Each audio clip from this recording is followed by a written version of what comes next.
Good morning, dear students. I welcome you all to a new class in physics today. Children, in the last class, if you remember, I discussed the different components of an electric circuit with you. And today, I'm going to continue with it, children. You can see that I have drawn a simple electric circuit using the different components, but I haven't disclosed the names of the components to you. Here you can see that I have drawn a circuit diagram and I have taken the different components, but I have labeled them as A, B, C, D, E and F. And let us see now. I want you to recollect the different components which we had studied in an electric circuit, and I want you to just in your mind you think, what does all these different components which I've labeled them as A, B, C, D represent? Okay, now here is an electric circuit. You see I have connected A, B, C, D and F in series. Series means they are connected end to end, children. Okay, and if you remember, I told you that what are the different components which are normally connected in series, children? Ammeter, cell, then you have a key, then you have the resistance and the variable resistance. So now let's identify. What does A represent over here, children? A represents an ammeter. Yes, A represents an ammeter. And you know, children, what is the function of the ammeter? Yes, it is used to measure the amount of current flowing through the circuit, the magnitude of current.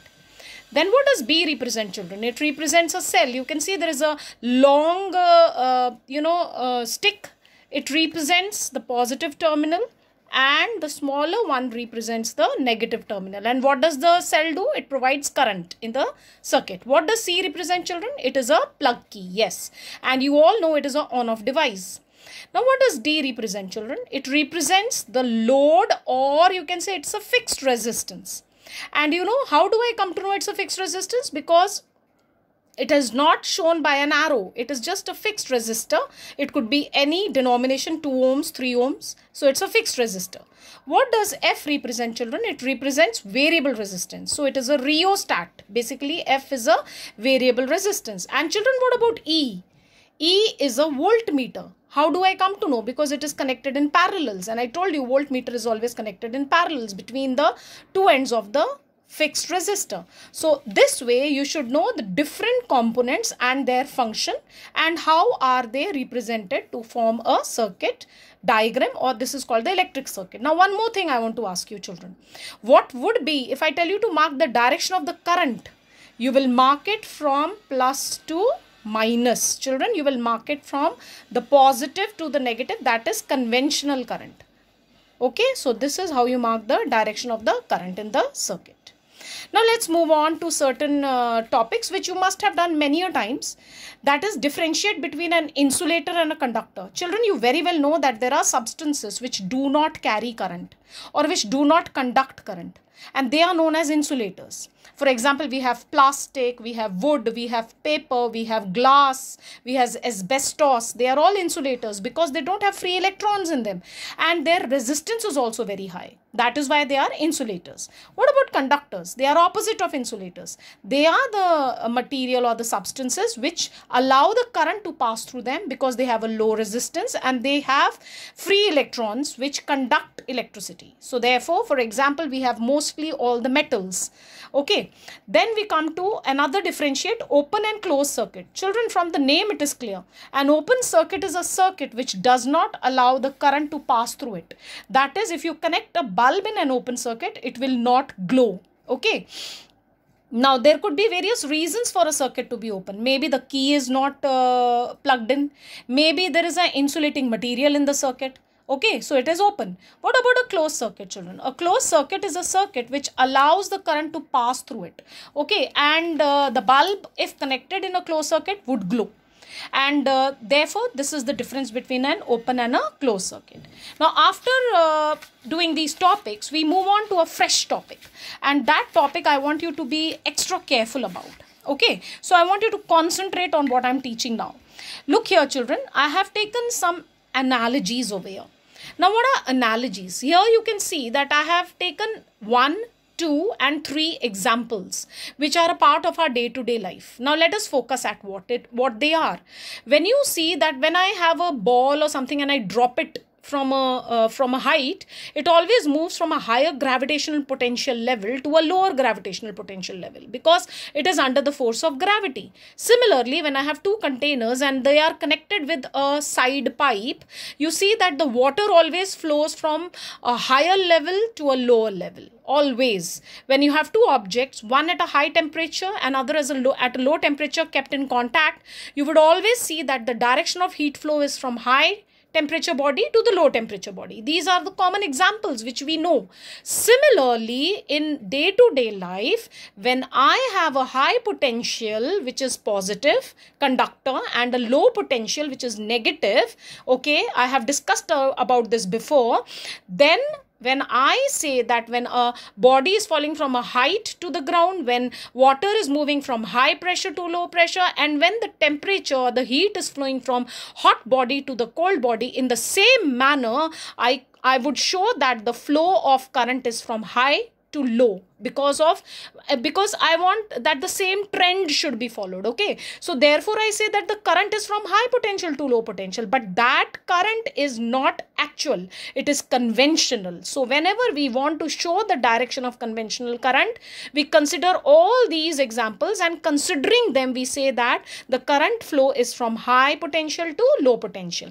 But actually if you go to see, the flow of electrons is from negative to positive, that is from low to high.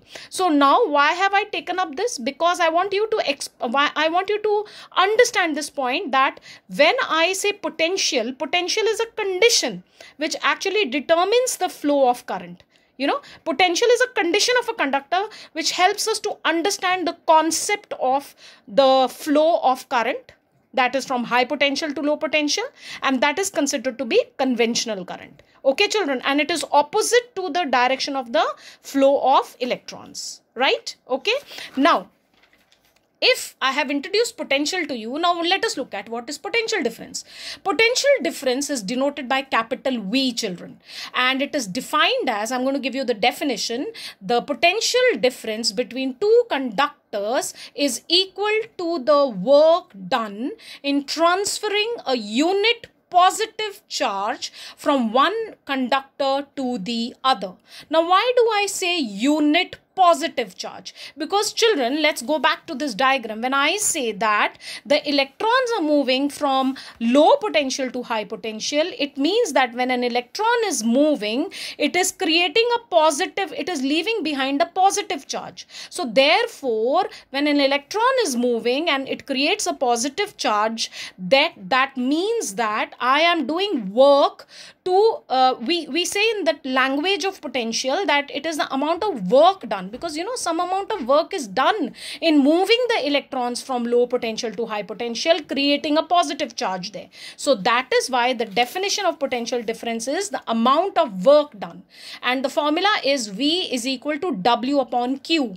Children, V stands for potential difference, W stands for work done, and Q stands for the charge. And let us look at the units. The SI unit of potential difference is volt, which is also denoted by capital V. Work is the SI unit is joule, and charge is coulomb. So therefore I say 1 volt is equal to 1 joule upon 1 coulomb. Okay, now if I want to define 1 volt, how do I define it? I look at this formula and I look at this substitution of units and compare the two. You're not supposed to mug it up, children.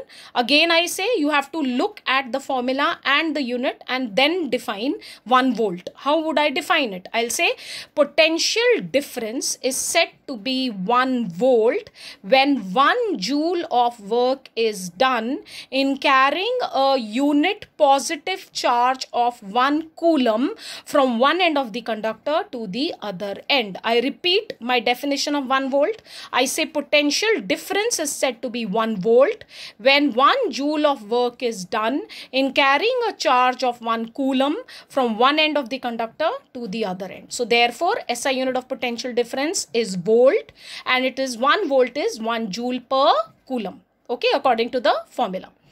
Now, after I explain potential difference, I go to another definition which is very, very important, and that is electric resistance, children. Now, what is basically resistance? Resistance is to stop something. We say we offer resistance. Resistance is to stop something, to obstruct something. So what is the definition of electric resistance? It is denoted by capital R, and the definition is that the obstruction offered to the flow of current by a wire is known as its electric resistance. In order to understand it in a better way, I have drawn a figure for you, children. Over here you can see this is a conducting wire, and I have shown every material is made up of atoms, and atoms have electrons and positive particles called protons, right, children? You have already studied about it. So what happens, initially when you have a conducting material, the electrons just are haphazardly arranged. They do not point or flow in any direction. They are just haphazard, pointing in different directions. That I have shown it here in the figure. You can have a careful look. I have shown the arrows, I have shown the positive charges here. This is a simple conducting material. Okay, now when I connect the two ends of this material to the cell, that is a positive and the negative terminal, what happens?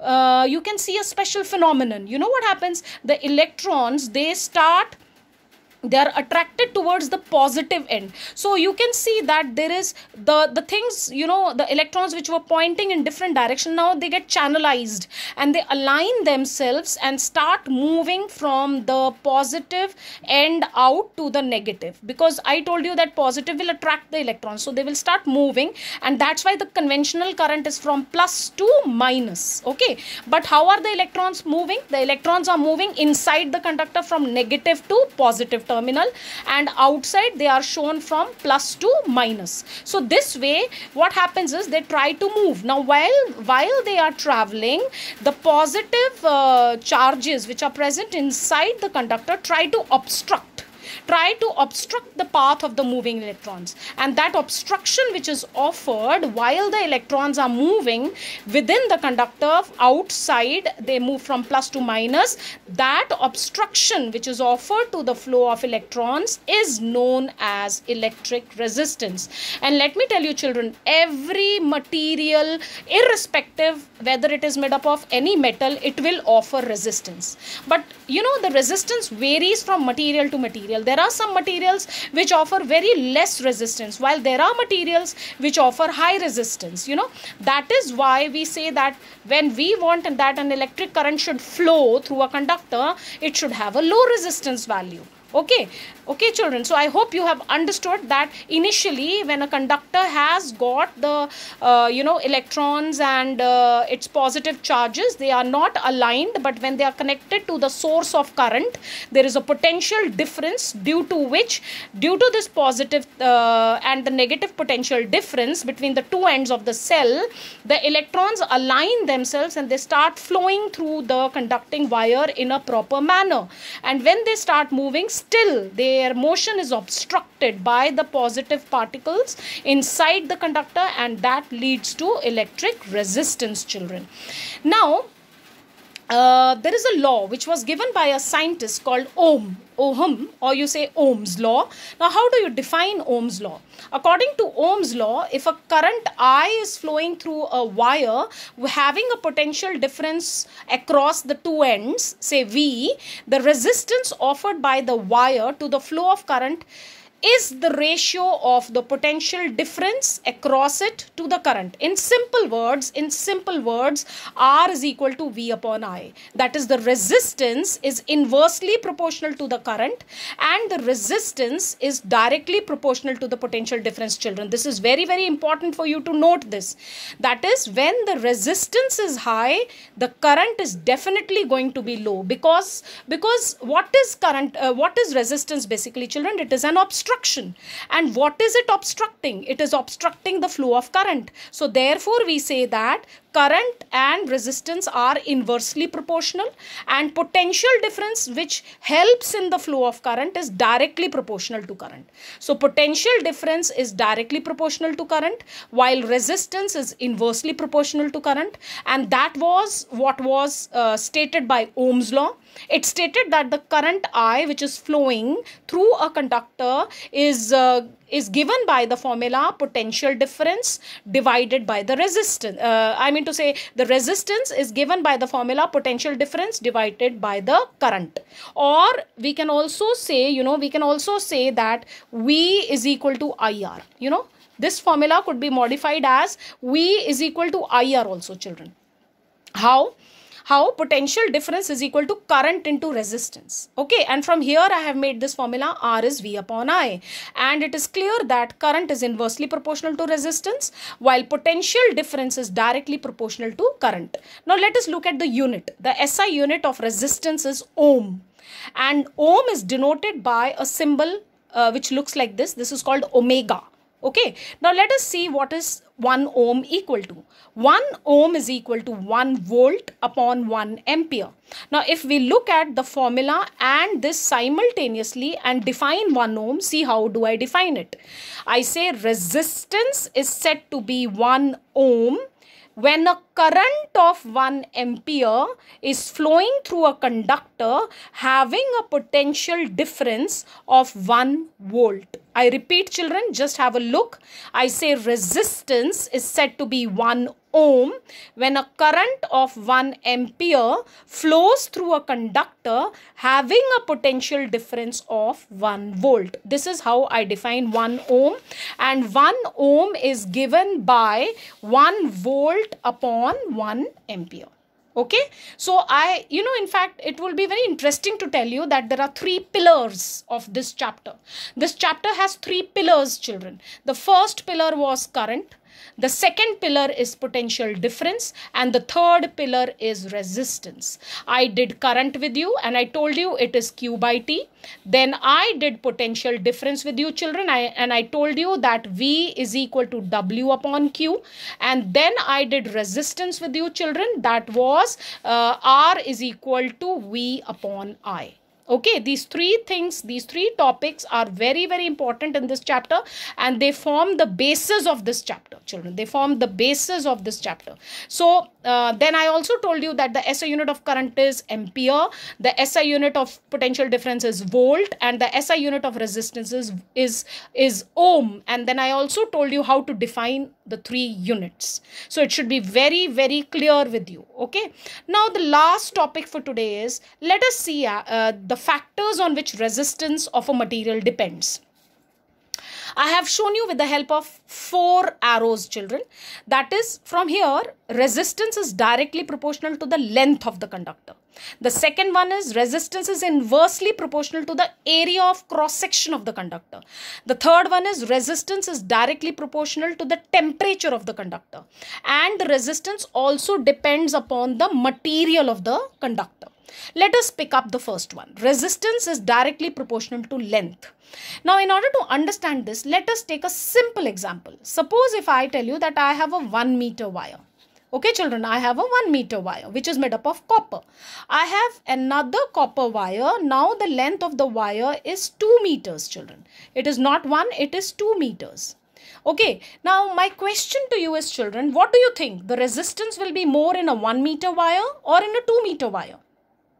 It will be, let me tell you, children, it will be more in the 2 meter wire. Why? Because while the current is moving, it is going to get obstructed. And if the length of the wire is greater, the obstructions faced by it will be more. Because more the length, more that many times it will be obstructed. Right? So therefore I said that resistance is directly proportional to length. That is, if the length is less, the resistance is less. And when the length is more, the resistance will be more. Okay. Now let's look at the second aspect. Area of cross section. Now what do you mean by area of cross section, children? Let me show you. Suppose now I am taking another example. I have a 1 meter long wire of copper and another wire is also 1 meter, children. right? So I'm taking 1 meter long copper wire, but in two ways. One is a thinner wire having a smaller area of cross section, and the other is a thicker wire having a bigger area of cross section. Now what did I say? Resistance is inversely proportional to area of cross section. You know, it is very interesting. Now suppose if I tell you that the electrons are moving, right, in this wire. Now when the electrons are moving in this wire and the atoms are trying to stop the electrons or obstruct it, what is going to happen? There will be more obstruction. The electrons cannot dodge it. So there will be more resistance. But on the other hand, if I say electrons are moving in this particular greater area of cross section, and if an atom is trying to stop or obstruct the path of the electron might dodge from above or below, you know, and move ahead. Which means that greater the area of cross section, there is more possibility of an electron to, you know, escape out. While if the area of cross section is less, there will be very little chances of the electrons to escape. So therefore, if the area of cross section is more, the resistance is going to be less. And when the area of cross section is less, the resistance offered will be more. Okay, I hope it's clear. Now let's move on to the third one. That is, resistance is directly proportional to temperature. Now for this condition, I take a 1 meter long wire. Right, again I consider the example of 1 meter long wire. It is made up of copper, and suppose it has same area of cross section. Right, now the area of cross section is same, the length is same, the material is same, but what happens is that this wire is subjected to a slightly higher temperature. Where will be the resistance more? It will be more definitely in the first case, where it is subjected to a high temperature. The reason being that when the wire encounters a high temperature, the atoms of the wire, you know, they get agitated. You know, they absorb that heat energy and they start vibrating with a greater force. And as the atoms start vibrating, what is going to happen? They are going to cause a greater obstruction in the path of the flow of current. So therefore, what is going to happen? Higher the temperature, higher will be the obstruction or the resistance. Clear, children? And of course, the last topic is material. Now, 1 meter copper wire, right, and 1 meter, say, zinc wire or any other material, say lead or aluminium. You know, so what happens? You know, everything else is same. Let us suppose the length is same, the area of cross section is same, the temperature is same, but the material varies. Now, what happens when the material varies? Every material has its own number of electrons and atoms in it. So due to that, you know, you have studied in chemistry, every element has its own atomic number and it has its own number of electrons in it. So therefore, the positive and the negative charge varies according to the material. So definitely, when the nature of the material is different, every material is going to offer a different resistance, isn't it? So therefore, we say that resistance is dependent on the material of the wire. Some offer greater resistance, some offer less resistance. So children, very quickly, we have a recap of what we did today. The first thing I did with you was an electric circuit. I told you to identify the different components and also mark the direction of the current. Then I differentiated between insulators and conductors and open and closed circuit. Okay, so please go through this. Then I picked up the topic of, you know, that in our day-to-day life, when we see objects falling, they fall from top to bottom. Water moves from high level to low level. Heat moves from high temperature to low temperature. Therefore, in the same manner, current moves from high potential to low potential. And that is considered to be the condition of the conductor, which is said to be potential. But that current is conventional current. Okay, children? And it is opposite to the direction of electrons. And then I picked up the topic of potential difference and explained it to you with the definition, with the formula, with the unit. Okay, and then we picked up resistance, and I told you what is resistance. It is basically an obstruction. I also explained you why is the obstruction caused. Okay, the main cause of obstruction. And then we looked at the proper definition stated by Ohm's law, and according to Ohm's law, I gave you a formula for resistance, that is V upon I, the unit for resistance, and how do you define 1 ohm. And finally, we looked at what are the different factors on which resistance depends. That is directly proportional to the length, inversely proportional to the area of cross section of the material, directly proportional to the temperature, and of course depends upon the material of the conductor or the wire. And I also summarized and told you that there are three important pillars of this chapter: current, potential difference, and resistance, which should be very, very clear to you children. And we will discuss about these concepts, and I will take up your doubts in the next class children. Before that, I would like all of you all to go through the different topics taught. One more class and I will wind up the chapter with numericals. That would be in the next class children. So thank you, and please go through all the topics carefully. Thank you children.